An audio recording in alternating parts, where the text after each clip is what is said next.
안녕하세요. 일용할 양식 구독자 여러분. ESF 김지훈 간사입니다. 11월 1일 오늘의 일용할 양식은 예레미야 39장 4절에서 18절 말씀입니다. 오늘부터 예레미야 말씀이 다시 이어집니다. 유다 백성들과 시드기야 왕은 바벨론의 위협을 받고 있었습니다. 앞서 선지자 예레미야는 시드기야 왕에게 바벨론에 항복하라는 메시지를 전했습니다.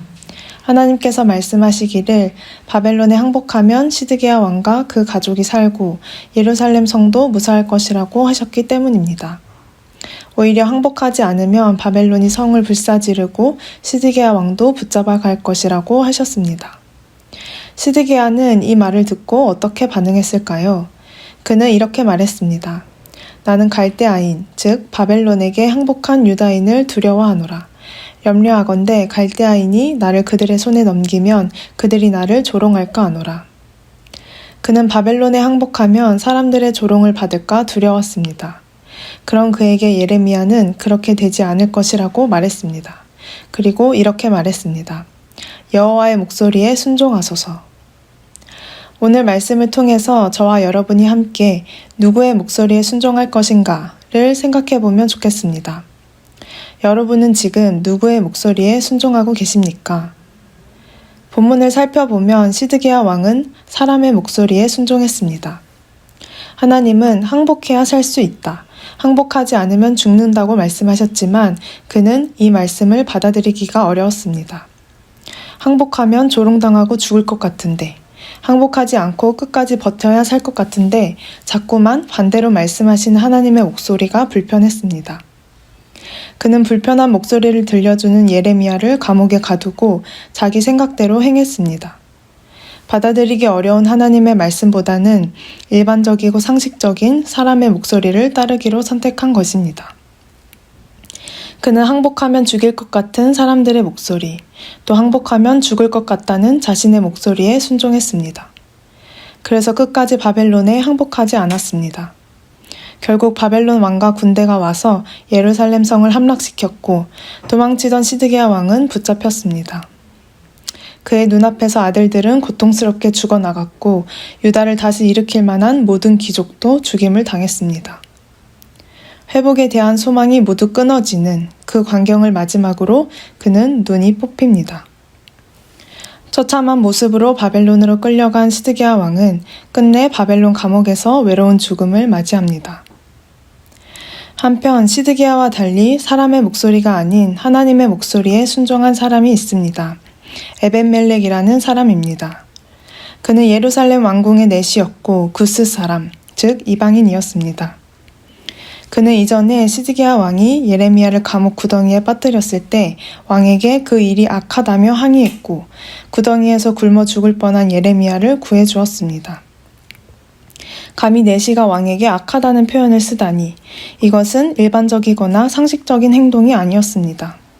왕의 한마디에 목숨을 잃을 수도 있는 상황이었지만 그럼에도 불구하고 에벤멜렉은 왕이나 왕궁 사람들의 목소리보다 하나님의 목소리를 전하는 예레미야를 더욱 소중히 여겼습니다. 그는 하나님의 목소리에 순종하기로 선택한 것입니다. 하나님은 이런 에벤멜렉에게 구원을 약속하십니다. 예루살렘 성에 재앙을 내리시는 날에 에벤멜렉을 구원하시겠다고 하십니다. 18절 말씀입니다. 내가 반드시 너를 구원할 것인즉 내가 칼에 죽지 아니하고 내가 노략물같이 내 목숨을 얻을 것이니 이는 내가 나를 믿었음이라. 여러분, 우리가 귀 기울이고 있는 목소리는 무엇입니까?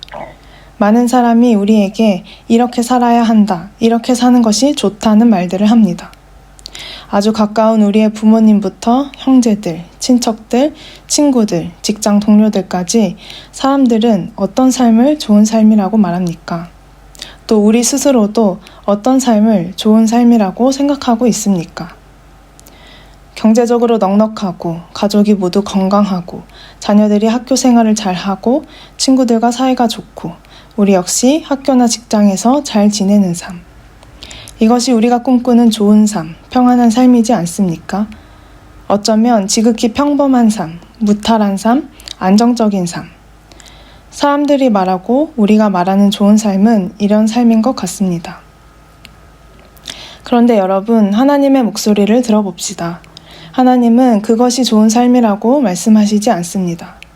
그것이 정말 좋은 삶이라면 하나님께서 사랑하시는 우리에게 언제나 그런 삶을 허락하실 것입니다.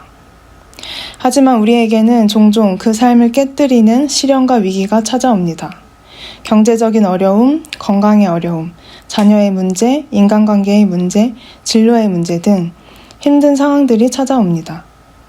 일반적으로, 상식적으로 결코 좋다고 여길 수 없는 상황들이 찾아옵니다.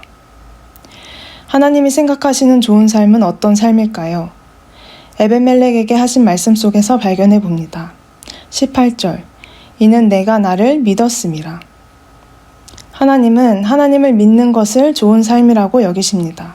하나님을 믿고 하나님의 목소리에 순종하는 삶, 그 삶이 좋은 삶이라고 말씀하십니다. 그리고 그 삶을 구원하십니다. 사람들이 말하는 좋은 삶은 이 세상에서의 좋은 삶입니다. 하지만 하나님께서 말씀하시는 좋은 삶은 이 세상 너머에서까지 영원히 좋은 삶입니다.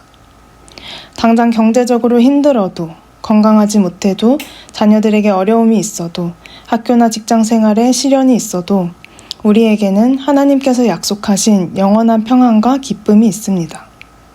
사람의 목소리가 아닌 하나님의 목소리를 따라서 믿음을 지키고 하나님께서 좋게 여기시는 선을 행하고 하나님께서 창세부터 성실하게 이루고 계신 한 영혼을 돕고 살리는 일에 순종하다 보면 하나님께서 에벤멜렉에게 주셨던 동일한 말씀을 우리에게도 주실 것입니다.